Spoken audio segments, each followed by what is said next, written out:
Hello, ഞാൻ സ്മൃതി. People of nature പോഡ്കാസ്റ്റിന്റെ മലയാളത്തിൽ സംപ്രേഷണം ചെയ്യുന്ന ആദ്യത്തെ എപ്പിസോഡിലേക്ക് ഏവർക്കും സ്വാഗതം. കൊച്ചിയിലെ കേരള സമുദ്ര പഠന സർവകലാശാല എന്നറിയപ്പെടുന്ന കുഫോസിൽ നിന്നും സുവോളജിയിൽ ഡോക്ടറേറ്റ് നേടിയ ജലജീവി സംരക്ഷണ ഗവേഷക അഥവാ aquatic conservation biologist doctor Arya സിദ്ധാർത്ഥനാണ് ഇന്ന് പോഡ്കാസ്റ്റിൽ നമുക്കൊപ്പം ചേരുന്നത്. സ്വാഗതം ആര്യ. ഹലോ.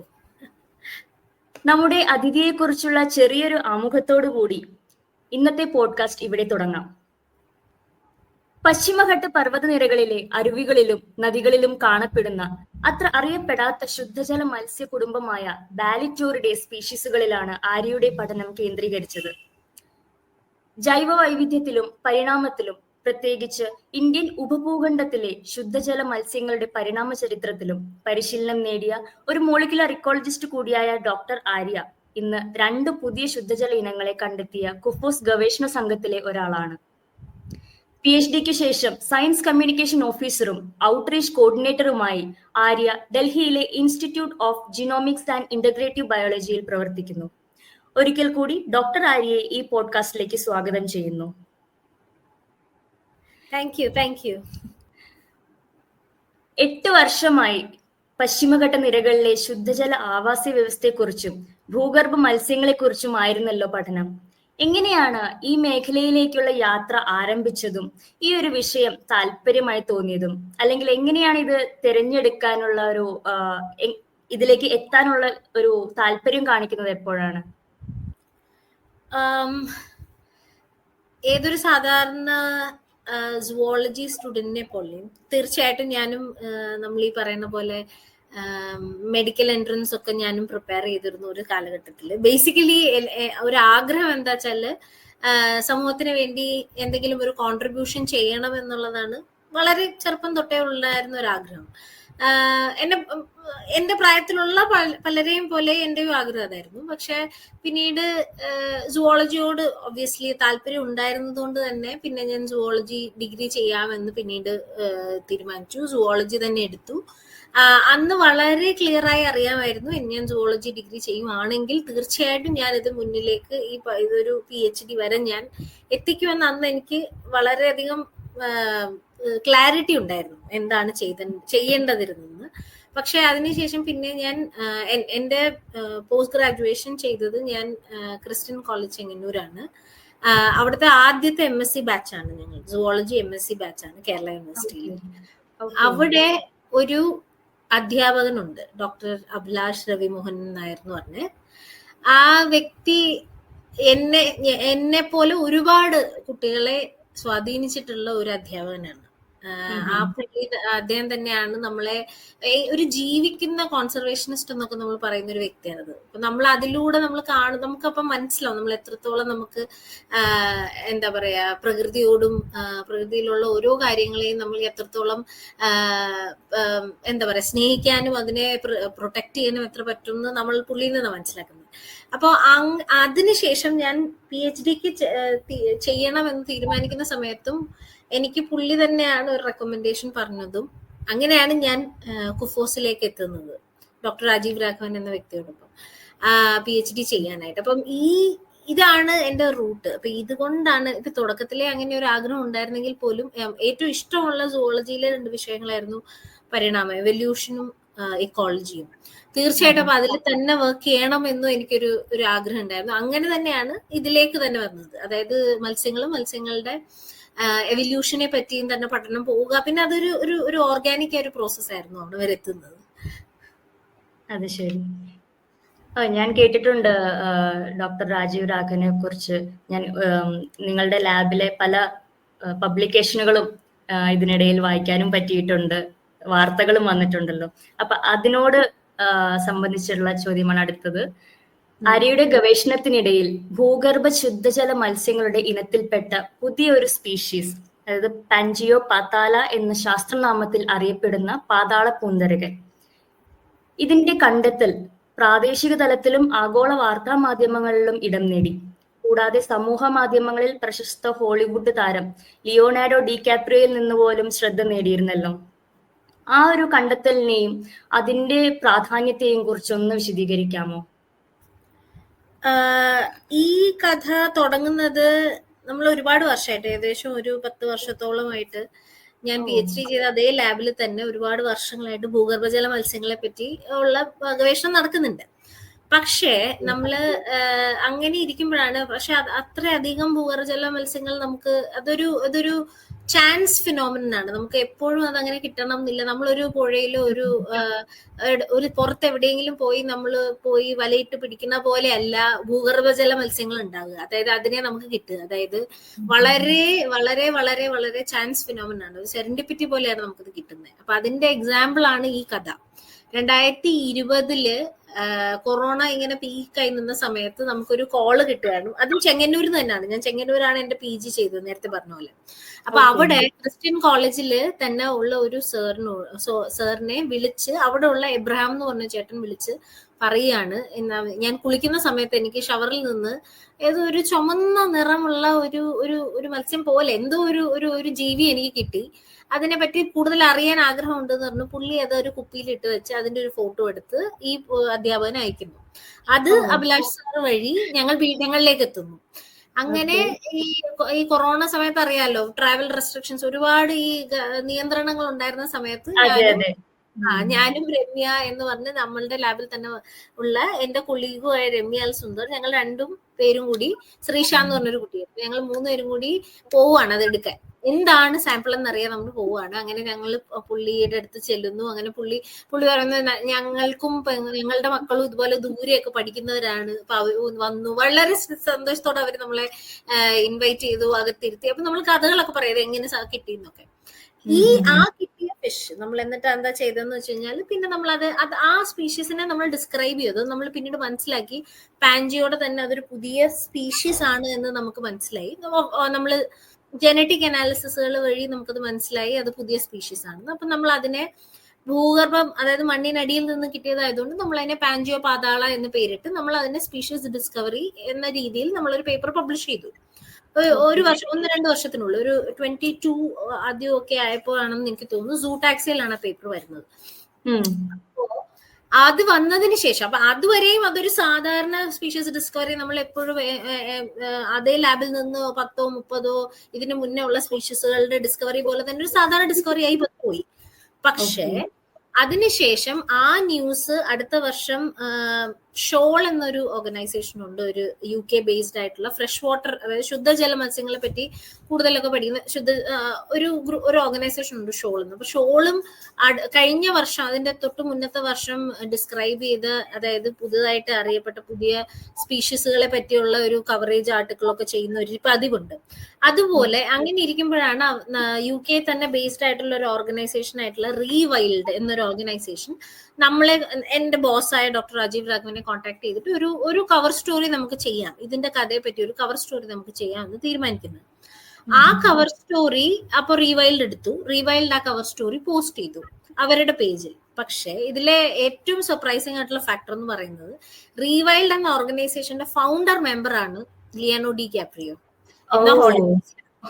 അപ്പോ എന്താ സംഭവിച്ചെന്ന് വെച്ച് കഴിഞ്ഞാല്, അതുവരെ നമ്മൾ അത്രയധികം ചിലപ്പോൾ ശ്രദ്ധിച്ചിട്ടുണ്ടാവില്ല ലിയാനോ ഡി കാപ്രിയോയുടെ ഒറിജിനൽ ഇൻസ്റ്റാഗ്രാം പോസ്റ്റ്. ഇത് കേൾക്കുന്നവരാണെങ്കിലും വെറുതെ പോയി ലിയാനോ ഡി കാപ്രിയോയുടെ ഒറിജിനൽ ഇൻസ്റ്റാഗ്രാം പോസ്റ്റ് പേജ് നോക്കിയാൽ മനസ്സിലാവും.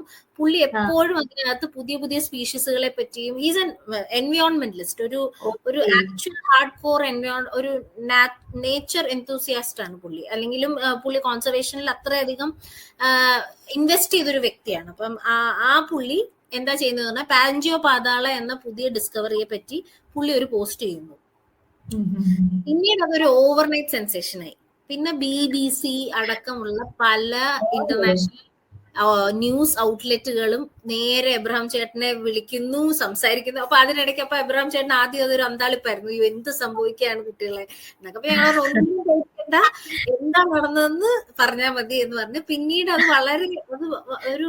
വളരെ സന്തോഷമുള്ള ഒരു ആ ചെയിൻ റിയാക്ഷൻ പോലെ പിന്നീട് നടന്നതെന്ന് വെച്ച് കഴിഞ്ഞാൽ, അതേ വീട്ടിൽ നിന്ന് തന്നെ ഞങ്ങൾക്ക് വേറെ 2 സ്പെസിമെനും കൂടെ കിട്ടിയിരുന്നു. അങ്ങനെയാണ് നമ്മൾ സ്പീഷീസ് ഡിസ്ക്രൈബ് ചെയ്യാൻ തന്നെ നമുക്ക് പറ്റിയത്, കൂടുതൽ സ്പെസിമെൻസ് ഒക്കെ കിട്ടിയിട്ട്. പക്ഷെ അത് എന്ന് പറയുന്നത് ഒരു വലിയ പോസിറ്റീവ് ഇമ്പാക്റ്റ് ആണ് കൊടുത്തത്. അതായത് പൊതുവെ ആ നാടും ആ നാട്ടുകാരും ആ ഫുൾ എന്താ പറയാ അതിലൂടെ വന്ന എന്താ പറയാ മീഡിയ അറ്റൻഷനും അതുവഴി കിട്ടിയ ഒരു എന്താ പറയാ ഒരു പുള്ളും ഒക്കെ നമുക്ക് എന്താ പറ്റിയെന്ന് വെച്ചാൽ പിന്നീട് ആൾക്കാർക്ക് ഇതിനെപ്പറ്റി ശ്രദ്ധിക്കാനും, അതായത് ഇങ്ങനെ ഒരു ഫിഷ് ഉണ്ട്, നമ്മൾ കിണറ്റിലുള്ളതാണ്, കിണറ്റിൽ നിന്ന് ടാപ്പ് വഴിയോ അത് മറ്റേതെങ്കിലും ഒരു ഔട്ട്ലെറ്റ് വഴിയോ വരാം എന്നൊക്കെ ശ്രദ്ധിച്ച് പിന്നീട് ഒരുപാട് സ്ഥലങ്ങളിൽ നിന്ന് ആൾക്കാർ അത് പ്രത്യേകിച്ച് ശ്രദ്ധിച്ച് നമുക്ക് വീണ്ടും വീണ്ടും ഇതുപോലെ ഭൂഗർഭജല മത്സ്യങ്ങൾ കിട്ടിയിട്ടുണ്ട്. അങ്ങനെയാണ് പാൻജിയോന്റെ കഥ, പാൻജിയോ പാതാള ഇതിന്റെ കഥ. ഇതുപോലെ തന്നെ മറ്റു പല ഭൂഗർഭജല മത്സ്യങ്ങളും ഉണ്ട്. ഹൊറാഗ്ലാനസ് എന്ന് പറഞ്ഞുണ്ട്, എനിഗ്മ ചെന്ന എന്ന് പറഞ്ഞുണ്ട്. അത് ചാനിഡേ ഫാമിലി എന്ന് പറഞ്ഞാൽ ഈ സ്നേക്ക് ഹെഡ് എന്ന് പറഞ്ഞ മത്സ്യ വിഭാഗത്തിലുള്ളതാണ്. അവരുടെ തന്നെ വളരെ ക്ലോസ് റിലേറ്റീവ് ആയ എനിഗ്മ ചെന്ന എന്ന് പറഞ്ഞ ഒരു ഫിഷ് പിന്നീട് വന്നു. അതും ഈ പറഞ്ഞ പോലെ നോർത്ത് കേരളയിൽ നിന്നാണ് നമുക്ക് കിട്ടുന്നത്, മലപ്പുറത്ത് ഊരകം എന്ന് പറഞ്ഞ സ്ഥലത്തു നിന്നാണ്. അതും ഇതുപോലെ ഒരു സാധാരണ പാടത്തു നിന്നൊക്കെയാണ് കിട്ടുന്നത്. അപ്പം ഇതെല്ലാം ഈ ഒരു സെറ്റ് ഇങ്ങനെ ഒരു ഇവന്റ്, ഇങ്ങനെ സെറ്റ് ഓഫ് ഇവന്റ്സ് സംഭവിച്ചു വന്നതാണ്. അതില് പാൻജിയോ പാതാള ആണ് ഇത്രയധികം മീഡിയ അറ്റൻഷൻ കിട്ടി എന്നുള്ളതേ ഉള്ളൂ. അതിനുശേഷം പിന്നെയും നമുക്ക് ഡിസ്ക്രൈബ് ചെയ്തിട്ടുണ്ട് നമ്മൾ സ്പീഷീസുകൾ പലതും. പക്ഷെ പാൻജിയോ ഇതൊരു വലിയൊരു ഓവർനൈറ്റ് സെൻസേഷനായി മാറി. അത് നമുക്കും കോൺസർവേഷന്റെ ഏരിയയിലും അത് വളരെയധികം ഇൻഫ്ലുവൻസ് ചെയ്തു. പിന്നീട് അങ്ങോട്ട് ചെയ്യാനുള്ള എല്ലാ കോൺസർവേഷൻ കാര്യങ്ങളെ പറ്റിയും ഔട്ട്റീച്ചിനെ പറ്റിയും. അതാണ് അതിന്റെ കഥ. അത് വളരെ ഒരു നല്ലൊരു അച്ചീവ്മെന്റും ആണ്. ഇത് കേൾക്കുമ്പോൾ തന്നെ ഒരു സന്തോഷമുണ്ട്. കാരണം ഈ ഫീൽഡിലല്ലാത്ത ഒരു സാധാരണക്കാരിൽ നിന്നും അവര് ശ്രദ്ധിക്കപ്പെടുന്നു, ഇങ്ങനെ ചെറിയൊരു ഒരു ജീവിയെ അല്ലെങ്കിൽ നിങ്ങളെ അപ്രോച്ച് ചെയ്യാനും ഇത് എന്താണെന്ന് അറിയാനും. അതൊക്കെ കേൾക്കുമ്പോൾ തന്നെ വല്ലാത്തൊരു സന്തോഷം. കാരണം അതൊരു അവയർനെസിന്റെ ഭാഗം കൂടിയാണല്ലോ. അതെ അതെ അതെ. അതില് ഞാൻ വേറെ ഒരു കാര്യം പ്രത്യേകിച്ചും കൂടി ഞാൻ പറഞ്ഞോട്ടെ. അതുപോലെ തന്നെ മറ്റൊരു സ്പീഷീസ്, അതായത് മറ്റൊരു ജീനസ്, ഹൊറാഗ്ലാനസ് എന്ന മറ്റൊരു സ്പീഷീസ് ജീനസിന്റെ അതിന് നമുക്ക് പുതിയൊരു സ്പെസിമെൻ കിട്ടി. അപ്പൊ അതിനൊരു പേരിടണം എന്ന് വന്നപ്പോൾ നമ്മൾ അതിനെ ഹൊറാഗ്ലാനസ് പോപ്പുലൈ എന്നാ വിളിച്ചത്. പോപ്പുലൈ മീനിങ് പീപ്പിൾ, അതായത് ആൾക്കാര്, അതായത് സിറ്റിസൺ സയൻസ്, അതായത് പൊതുജനങ്ങളിൽ നിന്ന് കിട്ടിയ ഇൻഫർമേഷൻ കൊണ്ടും പൊതുജനങ്ങൾ കൊണ്ട് സയൻസിന് അവരുടെ കോൺട്രിബ്യൂഷനെയും നമ്മൾ അതിന്റെ റെസ്പെക്ട് കൊണ്ടാണ് നമ്മൾ അതിനെ ഹൊറാഗ്ലാനസ് പോപ്പുലൈ എന്ന് വിളിച്ചത്. ഓക്കെ. ഇപ്പൊ ഈ മത്സ്യം എന്ന് പറയുന്നത് ഉപജീവനത്തിന്റെയും കൂടാതെ പാരിസ്ഥിതിക സന്തുലനം നിലനിർത്തുന്നതിലും പ്രാധാന്യമുള്ളവയാണ്. അപ്പം അതുകൊണ്ട് ഈ മേഖലയിലുള്ള ഗവേഷണങ്ങൾ ശാസ്ത്ര ആശയവിനിമയത്തിനപ്പുറത്ത് പൊതുജനങ്ങളുമായി കൂടി പങ്കിടേണ്ടതുണ്ട്. ശുദ്ധജല ആവാസ വ്യവസ്ഥ നേരിടുന്ന ഭീഷണികൾ എന്തൊക്കെയാണ് ആര്യയുടെ ഗവേഷണത്തിലൂടെ നിരീക്ഷിച്ചിട്ടുള്ളത്? അല്ലെങ്കിൽ എന്തൊക്കെയാണ് ഇപ്പൊ പറയാൻ ജനങ്ങൾക്ക് ഇവയെ സംരക്ഷിക്കുന്നതിൽ എങ്ങനെ പങ്കാളികളാവാം എന്നൊന്ന് പറയാൻ പറ്റുമോ? ആദ്യം ഇതിലേക്കുള്ള എന്തെല്ലാം പ്രശ്നങ്ങളുണ്ട്, അതായത് ഈ ഒരു ആവാസ വ്യവസ്ഥ നേരിടുന്ന കുറച്ച് ത്രെട്ടുകളെ പറ്റി ആദ്യം പറയാം.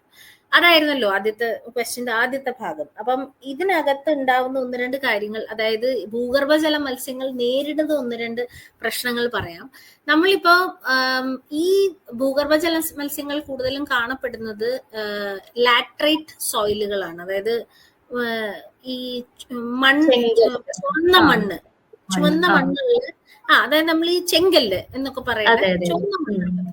അപ്പൊ അതില് പ്രത്യേകിച്ചും ശ്രദ്ധിച്ചു നോക്കി അതിനകത്തെല്ലാം സുഷിരങ്ങളുണ്ട്, അതിനകത്തെല്ലാം ഹോൾസ് ഉണ്ട്. അതിലൂടെയാണ് പല ഭൂഗർഭജല മത്സ്യങ്ങളും ഭൂമിക്ക് അടിയിലൂടെ സഞ്ചരിക്കുന്നത്. അതായത് ഒരു കിണറ്റിൽ നിന്ന് മറ്റൊരു കിണറ്റിലേക്കും പിന്നീട് അതിന്റെ അടുത്തുള്ള ഒരു തണ്ണീർത്തടത്തിലേക്കും പോയി തിരിച്ചു വരുന്നത് ഈ ചെറിയ സുഷിരങ്ങളിലൂടെയാണ്. അതുകൊണ്ട് തന്നെ പല ഭൂഗർഭജല മത്സ്യങ്ങളും വളരെ ചെറുതാണ്. അപ്പം തീർച്ചയായും ഏതൊരു ആവാസ വ്യവസ്ഥയിലും ഉണ്ടാവുന്ന പൊല്യൂഷൻ, അത് ഏതൊരു ആവാസ വ്യവസ്ഥ, അത് മണ്ണായിക്കോട്ടെ എയർ ആയിക്കോട്ടെ, ഈ രണ്ട് രീതിയിൽ ഉണ്ടാകുന്ന പൊല്യൂഷനും അവസാനിക്കുന്നത് വെള്ളത്തിലാണ്, അതായത് ജലത്തിലാണ്. ഏതൊരു കൈൻഡ് ഓഫ് പൊല്യൂഷനും അവസാനിക്കുന്നത് വെള്ളത്തിലാണ്. കാരണം നമ്മൾ എയറിൽ ഒരു പൊല്യൂഷൻ ഉണ്ട്, മഴ പെയ്താൽ അത് വെള്ളത്തിലേക്കാ പോവുക. മണ്ണിനൊരു പൊല്യൂഷൻ ഉണ്ട്, അത് വെള്ളം ഒഴുകി തിരിച്ച് ആ പുഴയിലേക്ക് തന്നെയാ പോവുക, അല്ലെങ്കിൽ കടലിലേക്കാണ് പോവുക. അപ്പൊ ഏതൊരു പൊല്യൂഷനും അവസാനം എത്തുന്നത് വെള്ളത്തിലേക്കാണ്. വാട്ടർ പൊല്യൂഷൻ എന്ന ജലത്തിൽ ഉണ്ടാകുന്ന പൊല്യൂഷനിലേക്കാണ് എത്തുന്നത്. അപ്പം അതുകൊണ്ട് തന്നെ ഏറ്റവും വലിയ ത്രെട്ട് പൊല്യൂഷൻ ആണ്.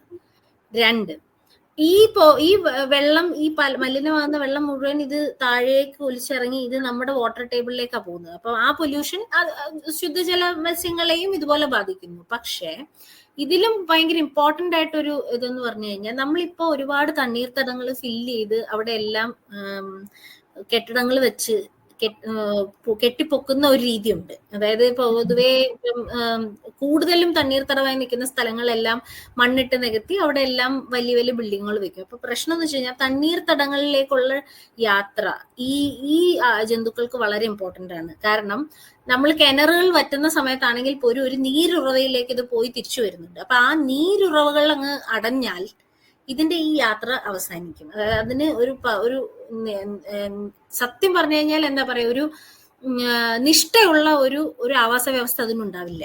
അതാണ് അതിന്റെ ഒരു പ്രശ്നം. അതാണ് രണ്ടാമത്തെ പ്രശ്നം. മൂന്നാമത്തെ പ്രശ്നം, ഈ ചെങ്കല്ലുകൾ ഉപയോഗിച്ച് നമ്മൾ ഒരുപാട് വീടുകളൊക്കെ കെട്ടും. അപ്പൊ നമ്മളിപ്പോ ഒരു കർണാടക, കർക്കല ഇങ്ങനെയുള്ള ഏരിയയിലൂടെയൊക്കെ പോകുമ്പോൾ നമ്മൾ മനസ്സിലാവും കുറെ എണ്ണം അവിടെ കുറച്ചുകൂടെ ഈ ചെമ്മണ്ണ് കൊണ്ടുണ്ടാക്കുന്ന ഒരുപാട് വീടുകളും അവിടെ ഒരുപാടായിട്ട് ഇത് മൈൻ ചെയ്യുന്നുണ്ട്. കാരണം ഇത് ഈ വീടുകൾ ഉണ്ടാക്കാനും അല്ലാതെ വലിയ വലിയ കൺസ്ട്രക്ഷൻസിനൊക്കെ വേണ്ടി ആ കല്ല് ഉപയോഗിക്കുന്നുണ്ട്. അപ്പൊ ആ കല്ല് മൈൻ ചെയ്യാൻ ഉപയോഗിക്കുന്നിടത്തുകൊണ്ട് ആ ആവാസ വ്യവസ്ഥ നഷ്ടപ്പെടുക, അത് ചെത്തി മുറിച്ച് മൈൻ ചെയ്ത് മാറുമ്പോൾ. ഈ മൂന്നെണ്ണമാണ് ഏറ്റവും ഇമ്പോർട്ടന്റ് ആയി ഞാൻ കണ്ടതിൽ വെച്ച് അതിലേക്ക് ഉണ്ടാകുന്ന ഏറ്റവും വലിയ പ്രശ്നം, ആ ആവാസ വ്യവസ്ഥ നേരിടുന്ന ഏറ്റവും വലിയ പ്രശ്നം. പക്ഷെ നമ്മൾക്ക് ഇതിൽ എന്തെങ്കിലും ചെയ്യാൻ പറ്റുമോ എന്ന് ചോദിച്ചു കഴിഞ്ഞാൽ വളരെ ചെറിയ സ്റ്റെപ്സ് ആണെങ്കിൽ പോലും ഓരോ വ്യക്തിക്ക് അത് ചെയ്യാൻ പറ്റും. നമ്മുടെ കിണറുകളാണെങ്കിലും നമ്മുടെ തണ്ണീർത്തടങ്ങളാണെങ്കിലും കഴിയുന്നിടം നമ്മളത് പൊല്യൂട്ട് ചെയ്യാതെയും അതൊന്നും മണ്ണിട്ട് നികത്താതെയും സൂക്ഷിച്ചാൽ ഈ ആവാസ വ്യവസ്ഥകൾ ഇങ്ങനെ തന്നെ നിലനിൽക്കും കുറച്ചു കാലം കൂടി. അതായത് ഇത്രയധികം ചൂട് കൂടി വേനലുകൾ ആധിക്യം കൂടുമ്പോൾ തന്നെ ചെറിയ തണ്ണീർത്തടങ്ങൾ ഉണ്ടെങ്കിൽ ഈ ജന്തുക്കൾ ഇപ്പോഴും ജീവിക്കും. ഇനി കുറെ കാലം കൂടി ഇത് ജീവിക്കും. അതാണ് അതിന്റെ ആഗോള വഴി, അതാണ് ഇതിന് വേണ്ടിയിട്ടുള്ളത്. ഓക്കെ, എനിക്ക് തോന്നുന്നു പൊതുജനത്തിന് സാധാരണയായി അറിവ് ഉള്ളത് ഒരു വലിയൊരു വാട്ടർ ബോഡി, അതായത് ഇപ്പൊ കായലും കടല് അതുപോലത്തെ വലിയൊരു വാട്ടർ ബോഡിയിലുള്ള മീനുകളെ അവരെ അലട്ടുന്ന പ്രശ്നങ്ങൾ മാത്രമായിരിക്കും ചിലപ്പോൾ സാധാരണയായി അറിയുന്നത്. ഭൂഗർഭജലങ്ങളിൽ കാണുന്ന ഇതുപോലെയുള്ള ചെറിയ മീനുകളെ കുറിച്ച് എനിക്ക് തോന്നുന്നു ഈ ഒരു ആര്യയുടെ ഗവേഷണം പോലത്തെ വഴി മാത്രമേ മനസ്സിലാക്കാൻ സാധ്യതയുള്ളൂ, അല്ലേ? അതെ അതെ അതെ അതെ, തീർച്ചയായിട്ടും. കാരണം ഒരുപാട് നമ്മള് പറയുകയാണെങ്കിൽ ഇപ്പൊ നമ്മള് ആൾക്കാര് സംസാരിക്കുന്നതും ഇപ്പൊ ഒരിക്കലും ഞാൻ കോൺസർവേഷനിൽ വർക്ക് ചെയ്യുന്ന ഒരു വ്യക്തിയാണെങ്കിൽ പോലും ഞാൻ ഒരിക്കലും അങ്ങനെ ബയസ്ഡ് ആയി സംസാരിക്കരുത്. പക്ഷെ എങ്കിലും ഞാൻ പറയാണ്, ഇപ്പൊ നമ്മള് ഒരു വലിയ ഒരു സ്രാവ്, ഒരു ഷാർക്ക് അല്ലെങ്കിൽ ഒരു വെയില്, അപ്പൊ നമ്മൾ അതിനെ കാണുമ്പോൾ നമ്മൾക്കുണ്ടാകുന്ന ഫീലിംഗ് പോലെ അല്ല വളരെ ചെറിയ ഒരു നേരിയ ഒരു ചുമന്ന മണ്ണരയുടെ അത്രയും വീതിയും നീളവും ഉള്ള ഒരു ജന്തുവിനെ കാണുമ്പോൾ നമ്മൾ ഇത് നിസ്സാരമല്ലേ എന്ന് തോന്നുന്ന ഒരു തോന്നലുണ്ടാകാം ഒരു സാധാരണ വ്യക്തിക്ക്. അപ്പൊ ഇത് നഷ്ടപ്പെട്ടാൽ എന്ത് സംഭവിക്കാനാ, ഒരു തിമിംഗലം നഷ്ടപ്പെടുന്ന പോലെ അല്ലല്ലോ എന്നുള്ള ഒരു ഇതുണ്ടാവും. പക്ഷെ ഈ ചെറിയ കാര്യങ്ങളാണ് എപ്പോഴും ഇമ്പോർട്ടന്റ്. എപ്പോഴും ഒരു ആവാസ വ്യവസ്ഥയിൽ അത്രയും പ്രാധാന്യമുള്ള കാര്യങ്ങളാകും ഇത് എന്ന് അത് നഷ്ടപ്പെടുമ്പോഴേ നമുക്ക് മനസ്സിലാവുള്ളൂ. ഡോഡോ നശിച്ചപ്പോഴും മറ്റു പല ചെറിയ ചെറിയ കാര്യങ്ങൾ നശിക്കുമ്പോഴും നമ്മൾ അറിയുന്നില്ല ആ ഒരു ബാലൻസ് നഷ്ടപ്പെടുന്നു എന്നുള്ളത്. അപ്പൊ അതാണ് അതിന് വളരെ ഇമ്പോർട്ടന്റ് ആയി കുറച്ച് കാര്യങ്ങൾ നമുക്ക് സയൻസിലേക്ക് ആഡ് ചെയ്യാൻ പറ്റി എന്നുള്ളത് ഒരു വലിയ ഇമ്പോർട്ടന്റ് ആയിട്ടുള്ള കാര്യമാണ്. ശരിയാണ്, വളരെ ശരിയാണ്. ഇപ്പോൾ കേരളത്തിൽ ആശങ്കാജനകമായി നേരിടുന്ന അല്ലെങ്കിൽ തീരദേശ ഉപജീവന മാർഗത്തെ ബാധിക്കുന്ന ഒരു പ്രശ്നമാണ് കേരളത്തിലെ പ്രധാന മത്സ്യമായ മത്തിയുടെ വലിപ്പക്കുറവും ക്ഷാമവും. ഇതിന് ഒരു കാരണം കാലാവസ്ഥാ വ്യതിയാനമാണെന്ന് പറയുന്നവരുണ്ട്. അതുപോലെ പശ്ചിമഘട്ട മലനിരകളിലുള്ള അരുവികളിലെയോ പുഴകളിലെയോ ഈ ശുദ്ധജല മത്സ്യങ്ങൾക്ക് പാരിസ്ഥിതിക മാറ്റങ്ങളോ കാലാവസ്ഥാ വ്യതിയാനങ്ങളുമായി ബന്ധപ്പെട്ട ആഘാതങ്ങളോ അല്ലെങ്കിൽ ഉപജീവനത്തിനായി ഈ മത്സ്യങ്ങളെ ആശ്രയിക്കുന്ന പ്രാദേശിക സമൂഹങ്ങൾ നേരിടുന്ന വെല്ലുവിളികളോ താങ്കളുടെ ഗവേഷണത്തിനിടയിൽ നിരീക്ഷിച്ചിട്ടുണ്ടോ? ഞാൻ നേരത്തെ പറഞ്ഞ പോലെ തന്നെ തണ്ണീർത്തടങ്ങള് മണ്ണിട്ട് നികത്തുക എന്നുള്ളതൊരു വലിയ പ്രശ്നമാണ്. ഈ ആവാസ വ്യവസ്ഥ മുഴുവനായും ഫേസ് ചെയ്യുന്ന ഒരു പ്രശ്നമാണ്. ഇപ്പൊ ഞാൻ നേരത്തെ പറഞ്ഞ 1-2 ത്രെട്ടുകൾ. പക്ഷെ അല്ലാണ്ട് തന്നെ നമ്മളിപ്പോ പറയുകയാണെങ്കിൽ 2050 എത്തുമ്പോ ഇപ്പോ UN റിപ്പോർട്ടുകൾ അനുസരിച്ച് പറയുന്നതെന്ന് വെച്ചാൽ 2050 ആകുമ്പം ഏറ്റവും അധികം കിണറുകൾ, അതായത് 1 സ്ക്വയർ കിലോമീറ്ററുകൾ ഉള്ള കിണറുകളുടെ എണ്ണം വളരെ കൂടുതലാണ് നമ്മുടെ വെസ്റ്റേൺ ഗാട്സിൽ. അപ്പം ഒരു വ്യക്തിക്ക് ഒരു കിണർ എന്നുള്ള രീതി, ഇപ്പൊ കേരളത്തിലെ കാര്യം തന്നെ പറഞ്ഞാൽ 1 സ്ക്വയർ കിലോമീറ്ററിൽ എത്ര കിണറുകൾ ഉണ്ടാവും. അപ്പൊ ഇത് ഓരോരുത്തരും ഇതിലേക്ക് ടാപ്പിൻ ചെയ്യുവാണ്. നമ്മുടെ ഈ വാട്ടർ ടേബിൾ, ഈ ഭൂഗർഭ ജലത്തിലേക്ക് നമ്മൾ ടാപ്പിൻ ചെയ്ത് ഈ വെള്ളം നേരിട്ട് എടുക്കുകയാണ്. അപ്പൊ ഈ രീതിയിൽ ഈ എക്സ്ട്രാക്ഷൻ നടന്നാൽ, ഈ വെള്ളം എടുക്കുന്നത് കുറെ കാലം, ഒബ്വിയസ്ലി തീർച്ചയായിട്ടും നമ്മുടെ പോപ്പുലേഷൻ കൂടുകയാണ്. അപ്പം തീർച്ചയായിട്ടും ഒരു 2050 ആവുമ്പോഴത്തേനും വളരെ അധികമായിട്ട്, വളരെ എക്സ്ട്രീമായ ഒരു വെള്ളത്തിന്റെ ശുദ്ധജല ദൗർലഭ്യം നമുക്കുണ്ടാവും. അപ്പോ ആ ഒരു സിറ്റുവേഷൻ നമ്മൾ തിരിച്ചു ചിന്തിക്കുമ്പോൾ ഈ എല്ലാ ആവാസ വ്യവസ്ഥകളും നശിപ്പിച്ചുകൊണ്ടായിരിക്കും ഇതെല്ലാം പോകുന്നത്.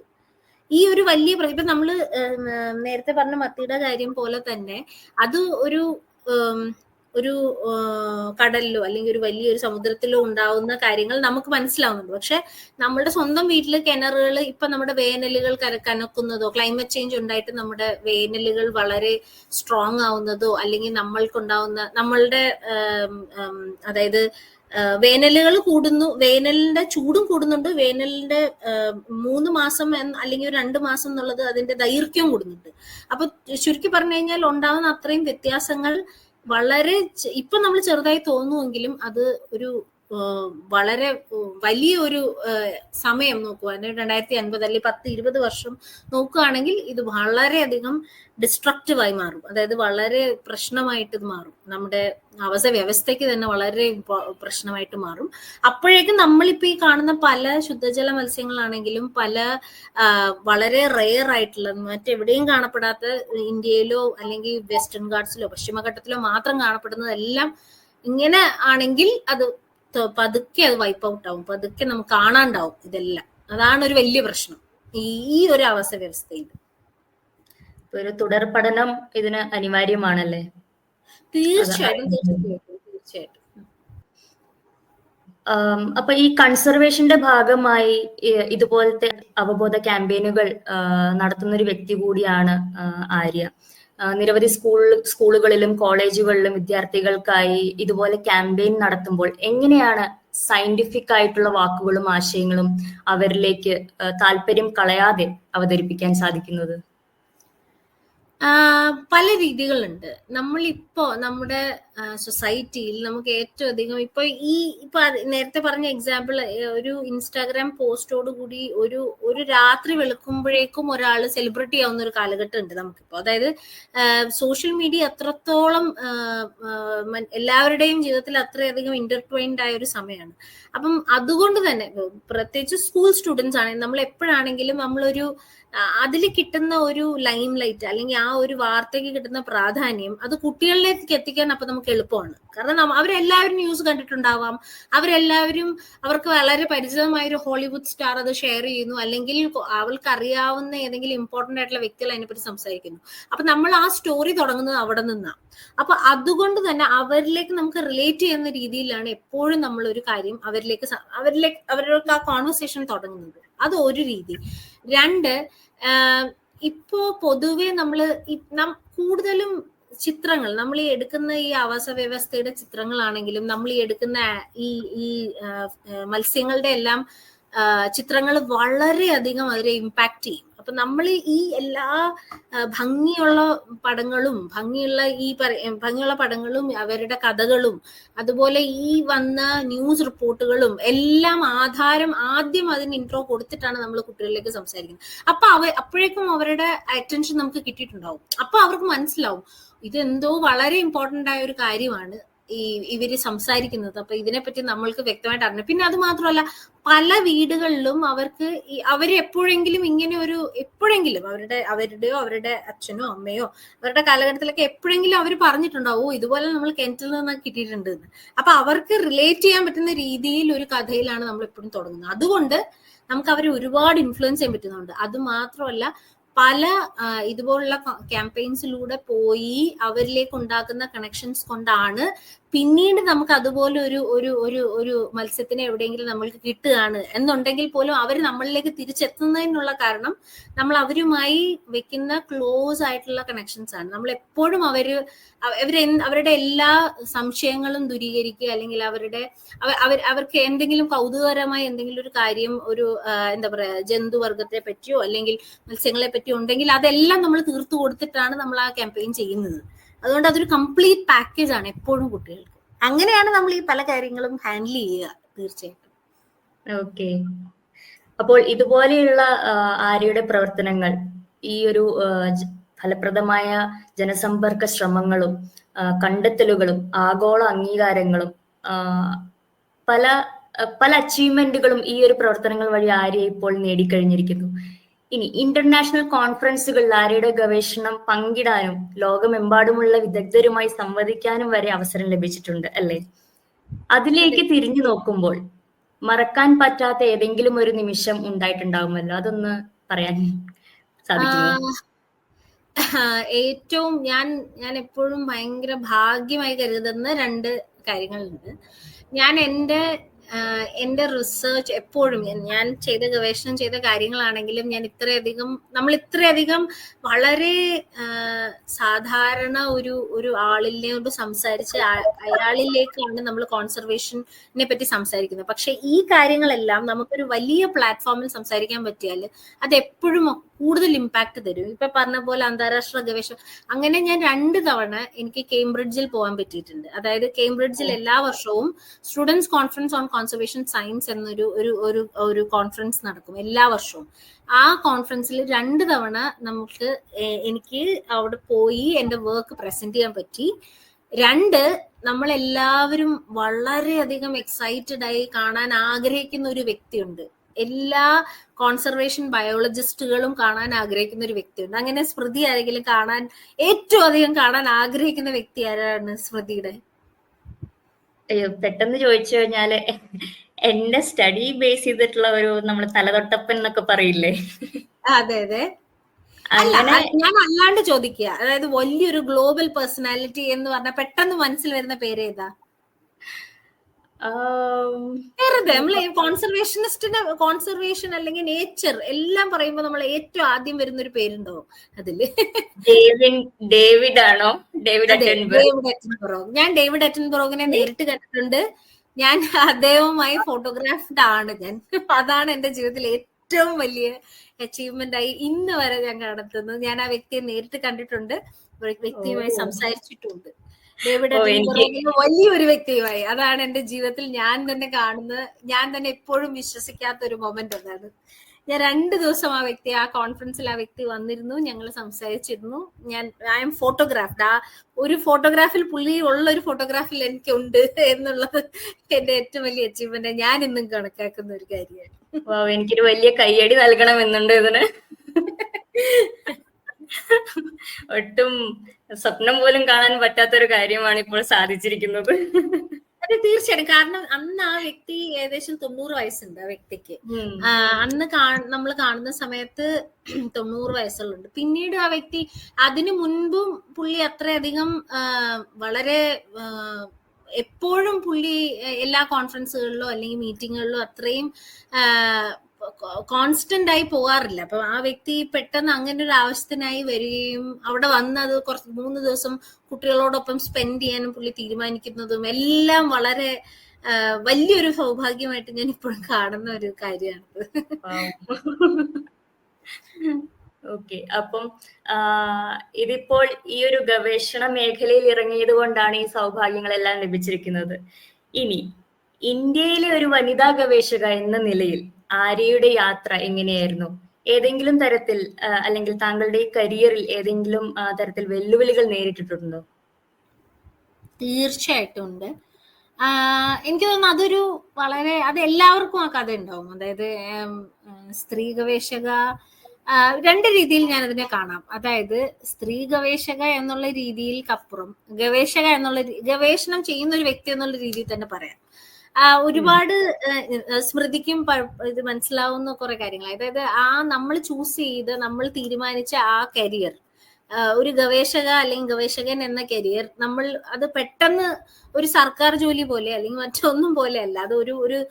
അത് ഒരു ചോദ്യത്തിന് നമ്മൾ കണ്ടെത്തുന്ന ഉത്തരവും അതിനെടുക്കുന്ന സമയവും അതുവരെ അതിൽ വരെയുള്ള നമ്മുടെ യാത്രയും വളരെ ബുദ്ധിമുട്ടുള്ളതായിരിക്കും. കാരണം അന്ന് വരെ ആരും ചെയ്തിട്ടില്ലാത്ത ഒരു വിഷയമാണല്ലോ നമ്മൾ തിരഞ്ഞെടുക്കുന്നത്. തീർച്ചയായിട്ടും പലതിനും ചോദ്യങ്ങൾ ഉണ്ടാവില്ല, ചോദ്യങ്ങൾ നമ്മൾ കണ്ടുപിടിക്കണം, ഉത്തരങ്ങൾ ഉണ്ടാവില്ല. അങ്ങനെ ഒരുപാട് ചെറിയ പ്രശ്നങ്ങൾ അതിലുണ്ട്. ഞാൻ ഇപ്പൊ ഈ പറഞ്ഞത് ഒരു ഗവേഷക അല്ലെങ്കിൽ ഗവേഷകൻ അവരുടെ കരിയറിൽ ഉണ്ടാവുന്ന കുറച്ച് പ്രശ്നങ്ങളെ പറ്റിയാ. ഇനി ഒരു പെൺകുട്ടി എന്ന രീതിയിൽ ഞാൻ ചെയ്തിരുന്നത്, പശ്ചിമഘട്ടത്തിലെ ഒരുവിധമുള്ള എല്ലാ നദികളിലും പോയി അവിടെ നിന്ന് മത്സ്യങ്ങളെ നമ്മൾ കളക്ട് ചെയ്യുകയാണ് ചെയ്യേണ്ടത്. അല്ലെങ്കിൽ അവിടെ പോയി അതുങ്ങളെ എന്താ നമുക്ക് ചെയ്യേണ്ട കളക്ഷൻസും ഉണ്ട്.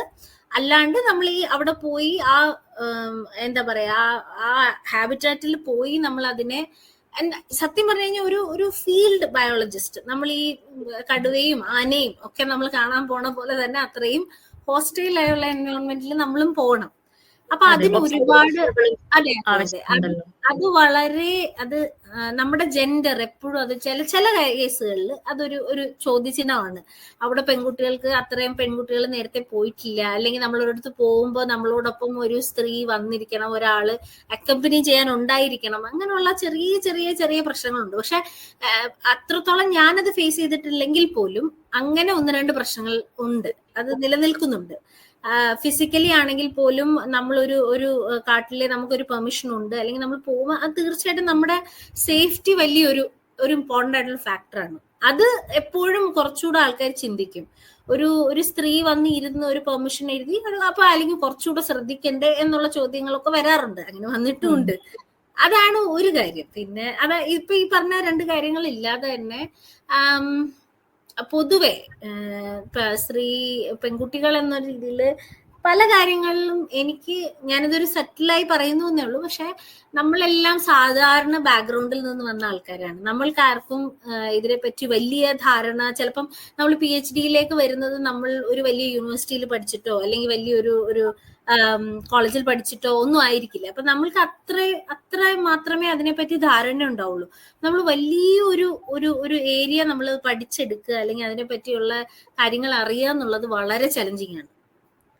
അത് എത്രത്തോളം നമ്മളെ ആൾക്കാർ സഹായിക്കുന്നു എന്നുള്ളതും അതിലൊരു ഫാക്റ്റാണ്. അപ്പം അത് ചില പ്രശ്നങ്ങൾ അതിലും ഉണ്ടാകാൻ സാധ്യതയുണ്ട്. ഈ ജെൻഡർ ബയസ് എന്നുള്ള രീതിയിൽ അതും ഒരു ചെറിയ പ്രശ്നമാകാൻ സാധ്യത ഉണ്ടായിട്ടുണ്ട്. എനിക്ക് അങ്ങനെ ഉണ്ടായിട്ടുണ്ട്, അതുകൊണ്ട് ഞാൻ പറഞ്ഞത്. ഓക്കെ, എന്തായാലും ഇത് കേൾക്കുന്ന ശ്രോതാക്കൾക്ക് മനസ്സിലാവാം എങ്ങനെ വെച്ചാൽ ഗവേഷണം എന്ന് പറയുന്നത് എല്ലാ ജോലിയും പോലെ ബുദ്ധിമുട്ടുള്ളതുമാണ്, എന്നാൽ രസകരവുമാണ്, അല്ലേ? അതെ തീർച്ചയായിട്ടും. ഓക്കെ, അപ്പം ഇതുപോലെയുള്ള മേഖലകളിൽ ധാരാളം അവസരങ്ങളും ഇപ്പോൾ കാണാൻ കഴിയാറുണ്ട്. പരിസ്ഥിതി ശാസ്ത്രത്തിലും സംരക്ഷണത്തിലും പ്രവർത്തിക്കാൻ താല്പര്യമുള്ളവരോട് ആര്യയ്ക്ക് എന്താണ് അവരോട് പറയാൻ ആഗ്രഹിക്കുന്നത്? നമ്മളിപ്പോ നിൽക്കുന്നത് ഒരു ഗ്ലോബൽ ടെമ്പറേച്ചർ, നമ്മൾ ഈ ആഗോള താപനില 2 ഡിഗ്രി കൂടി, അല്ലെങ്കിൽ ഒരു ടിപ്പിംഗ് പോയിന്റ് കഴിഞ്ഞു എന്നുള്ള വലിയ ന്യൂസുകൾ നമ്മൾ എപ്പോഴും കാണാറുണ്ട്. പലയിടത്തും വൈൽഡ് ഫയർസ് നടക്കുന്നുണ്ട്, പലയിടങ്ങളിലും നമ്മൾ പ്രതീക്ഷിക്കാത്ത രീതിയിലുള്ള കാറ്റസ്ട്രോഫിക് ഇവന്റ്സ് നടക്കുന്നുണ്ട്. ഇനി പറയുന്ന മുഴുവൻ പരിസ്ഥിതിയായിട്ട് ബന്ധപ്പെട്ടുള്ള കാര്യങ്ങളാണ്. പെട്ടെന്ന് നമ്മൾ മനുഷ്യര് കോൺസർവേഷനിൽ അതല്ലെങ്കിൽ ഒരു പ്രകൃതിയെ സ്നേഹിക്കുന്ന സമയം തൊട്ട് പ്രകൃതിയിൽ നിന്ന് നഷ്ടപ്പെട്ടു പോകുന്ന, അതായത് എക്സ്റ്റിങ്ക്റ്റ് ആയി വംശനാശം സംഭവിച്ചുകൊണ്ടിരിക്കുന്ന ജന്തു വർഗങ്ങളുടെ എണ്ണം വളരെ കൂടുതലാണ്. അതായത് മനുഷ്യന് എക്സ്പ്ലോർ ചെയ്യാൻ തുടങ്ങുന്ന കാലം തൊട്ട് അതും കുറഞ്ഞുകൊണ്ടിരിക്കുകയാണ്. അതായത് നമ്മൾ ഒരു കാര്യം കണ്ടുപിടിക്കുന്നതിന് മുന്നേ തന്നെ അത് നഷ്ടപ്പെട്ടു പോകും. അങ്ങനെ ഒരു അവസ്ഥയിലാണ് ഇപ്പോ പ്രകൃതി ഉള്ളത്. അതുമായിട്ട് ചുറ്റിപ്പെട്ട് നടക്കുന്ന എല്ലാ ആവാസ വ്യവസ്ഥയിലും ആ പറഞ്ഞ എല്ലാ പ്രശ്നങ്ങളും ഉണ്ട്. അപ്പൊ നമ്മളുടെ കയ്യിലൊരു വലിയ ജോലിയാണുള്ളത്. അതായത് നമുക്ക് എത്രത്തോളം പ്രകൃതിയാണെങ്കിലും സയൻസിനാണെങ്കിലും എത്രത്തോളം നമുക്ക് എന്തൊക്കെ നമുക്ക് നൽകാൻ കഴിയും, അതായത് എത്രത്തോളം അറിയാത്ത കാര്യങ്ങൾ നമുക്ക് കണ്ടെത്തി എത്രത്തോളം അത് മറ്റുള്ളവരിലേക്ക് എത്താൻ പറ്റിക്കും, ആ അറിവ് നമുക്ക് എത്രത്തോളം എത്തിക്കാൻ പറ്റുന്നു, അതൊരു വലിയ ജോലിയാണ്. നമ്മളത് അതൊരു ഗവേഷക എന്നുള്ള രീതിയിൽ ചെയ്യുക എന്ന് പറയുന്നതും വളരെ ഇമ്പോർട്ടൻ്റ് ആണ്. കാരണം നമ്മൾ ഇപ്പം വളരെ ചെറിയ എഫർട്ട് എടുത്ത് ആൾക്കാർ ന്യൂസുകളോ അല്ലെങ്കിൽ എന്തെങ്കിലോ വായിച്ചോ പെട്ടെന്ന് നമ്മൾ ആ ന്യൂസ് മറ്റുള്ളവരിലേക്ക് എത്തിക്കാൻ പറ്റുന്ന ആൾക്കാരുണ്ട്. പക്ഷേ ഒരു പ്രകൃതിയിൽ ഒരു ആവാസ വ്യവസ്ഥ എത്രത്തോളം ഇമ്പോർട്ടൻ്റ് ആണ്, അല്ലെങ്കിൽ അതിലേതെല്ലാം ഫുഡ് ചെയിനുകൾ ഉണ്ട്, അങ്ങനെയുള്ള കാര്യങ്ങളൊക്കെ വളരെ ഡീപ്പായി മനസ്സിലാക്കി അതിനെപ്പറ്റി സംസാരിക്കാനും അധികം ആൾക്കാരില്ല. അപ്പൊ അത് വളരെ ഇമ്പോർട്ടൻ്റ് ആണ്. നമ്മൾ എത്രത്തോളം സയൻസിന് അങ്ങനെ നമുക്ക് എന്താ പറയാ എത്രത്തോളം എന്തൊക്കെ നമ്മൾക്ക് കൊടുക്കാൻ പറ്റും, എത്രത്തോളം പ്രകൃതിയെ പറ്റിയുള്ള കൂടുതൽ രഹസ്യങ്ങൾ, പ്രകൃതിയെ പറ്റി, അല്ലെങ്കിൽ ഈ ജന്തു, അല്ലെങ്കിൽ ഈ ഒരു മത്സ്യം, അല്ലെങ്കിൽ ഈ ഒരു പക്ഷി, അല്ലെങ്കിൽ ഈ ഒരു ചിത്രശലഭം, അല്ലെങ്കിൽ എത്ര എണ്ണം ഉണ്ട്, അല്ലെങ്കിൽ ഇതിനെ പറ്റി എന്തെല്ലാം ഉണ്ട്, ഇത് ഏതെങ്കിലും ഒരു പ്രത്യേക ആവാസ വ്യവസ്ഥയിലാണോ ജീവിക്കുന്നത്, ആ ആവാസ വ്യവസ്ഥ നഷ്ടപ്പെട്ടാൽ ഇതിനെന്ത് സംഭവിക്കും, അങ്ങനെയുള്ള വളരെ കണക്റ്റിംഗ് ലിങ്ക്സ് ആയിട്ടുള്ള മൾട്ടിപ്പിൾ കാര്യങ്ങൾ നമുക്ക് ചെയ്യേണ്ടത് വളരെ അത്യാവശ്യമുണ്ട്. അത് നമ്മൾ പെട്ടെന്ന് ചെയ്യും വേണം, ഇല്ലെങ്കിൽ അത് നമ്മൾ ഒരുപാട് താമസിച്ചു പോകുമെന്നാണ് എൻ്റെ ഒരു ഐഡിയ. അതെ, ഇതിലേക്ക് ഈ ഒരു ഗവേഷണ മേഖലയിലേക്ക് കുറെ കൂടി പെൺകുട്ടികളും ആൺകുട്ടികളും ചെറിയ പ്രാണി മുതൽ വലിയ നമ്മുടെ ആവാസ വ്യവസ്ഥയിലുള്ള ഏതൊരു ജീവിയെ പറ്റിയും അവരുടെ ബാക്കി ഹാബിറ്ററ്റിനെ കുറിച്ചും പഠിക്കാൻ റെഡിയായിട്ട് വരട്ടെ എന്ന് വിചാരിക്കുന്നു. ഇതുപോലുള്ള ആര്യയുടെ അനുഭവങ്ങളും അതിലൂടെ അവർക്ക് കിട്ടുന്ന നോളജും അവർക്ക് ഹെൽപ്പ് ചെയ്യുമെന്ന് ഞാൻ വിചാരിക്കുന്നു. ശുദ്ധജല ആവാസ വ്യവസ്ഥയെക്കുറിച്ചുള്ള ഗവേഷണ വിശേഷങ്ങളും അനുഭവങ്ങളും ഇത്രയും നേരം വളരെ മനോഹരമായി ഞങ്ങളോട് പങ്കിട്ട ആര്യയ്ക്ക് ഇനി മുൻപോട്ടും ഈ മേഖലയിൽ ഒരുപാട് പ്രവർത്തനങ്ങൾ ചെയ്യാൻ സാധിക്കട്ടെ എന്നും ആശംസിച്ചുകൊണ്ട് നന്ദി പറഞ്ഞുകൊണ്ടും ഇന്നത്തെ പോഡ്കാസ്റ്റ് ഇവിടെ പൂർണ്ണമാകുന്നു. നമസ്കാരം.